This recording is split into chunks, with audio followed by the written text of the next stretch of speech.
આજે મેદાની નવી રીતે પૂરી બનાવવાના છે। તેમાં મેં એક મોટી વાટકી મેદો અને નાની વાટકી રવો લીધો છે।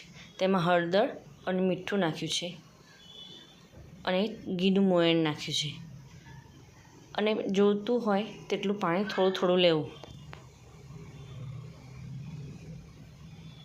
પછી આપણે લોટ બાંધી દેવો। હવે લોટ બાંધ્યા પછી આપણે એના ઉપર થોડું તેલ લગાવીને 10 મિનિટ રહેવા દેવું। હવે મેં મોટા મોટા 4 ગુલ્લા પાડી દીધા છે અને તેલવાળું કરીને મેં બધી મોટી મોટી પતલી પતલી રોટલી જેવી વણી દીધું છે। મેં લોટમાં શેકેલું જીરું પણ નાખેલું હતું।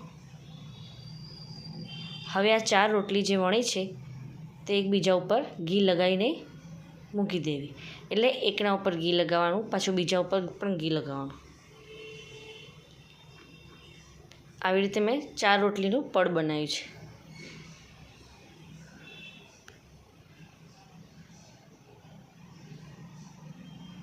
બધી રોટલીની સાઈઝ એટલે કે પૂરીની સાઈઝ મેં સરખી જ રાખી છે। લોટ બહુ ઢીલો પણ નથી બાંધ્યો અને બહુ કાઠોય નથી બાંધ્યો। હવે એને આવી રીતે બોક્સ ટાઈપ બનાવી દેવું, ચોરસ બોક્સ ટાઈપ। હવે એને પણ બરાબર સરખી રીતે વણી લેવું અને પછી મેં એને ચોરસ સાઈઝમાં જ કાપીને તળી લીધી છે। એટલે ચા અને પૂરી ખાવાની મજા આવે। તમે આ પૂરી જોઈ શકો છો કે ચોરસ કેટલી સરસ લાગે છે।